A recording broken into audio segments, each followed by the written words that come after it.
Pastor Protheo-Sound, his wife Terry, and their daughter Kayla are about to take a leap of faith for Jesus. They're relocating to Hickory, North Carolina to follow God's call to be involved with a Hmong church plant.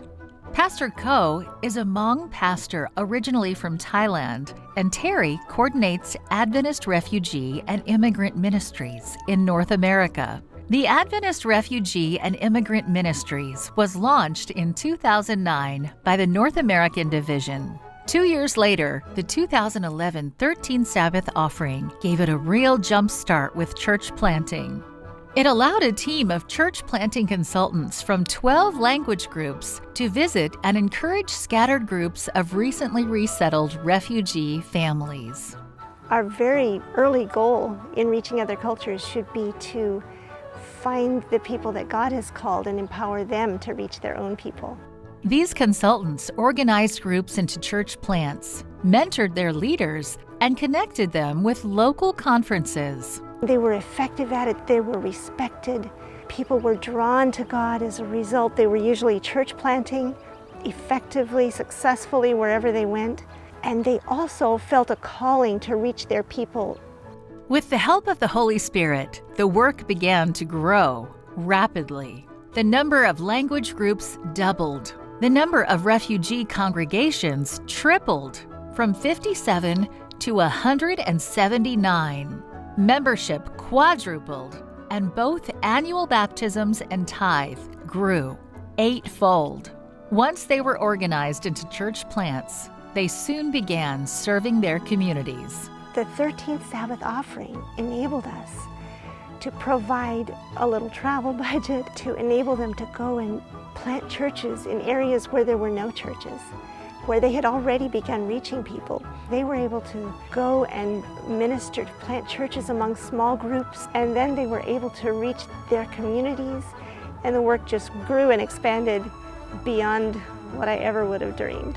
Pastor Protheo-Sound has planted 3 Hmong churches so far and is facilitating the planting of a 4th.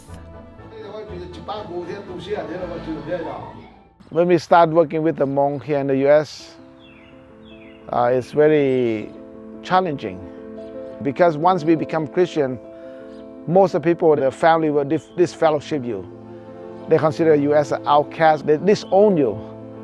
And so unless we build a support system, it's very difficult for someone to leave their culture, their family. Pastor Ko has created a global Hmong network, creating key Hmong Adventist leaders and members from every part of the globe. These leaders take turns leading weekly worship times.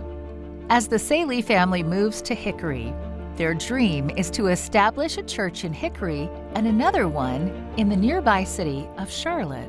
But the second goal, we want to establish a Hmong center, a training center, a place where we can equip our leaders, not just across the country, but we're hoping to be able to do a place where we can train leaders worldwide. And so that would be our dream and our goal. Pastor Ko, Terry, and the refugee churches across the North American Division are grateful to you, who through your generous 13th Sabbath offering have helped to make all this possible. Many churches have started because of the 13th Sabbath offering. And so the work among refugees now have gone way beyond what we imagined when we started in 2009. Please pray as the work among immigrants and refugees continues. Pray for the Thaise family as they plant churches in North Carolina. Thank you for supporting the mission offering that helps plant churches around the world.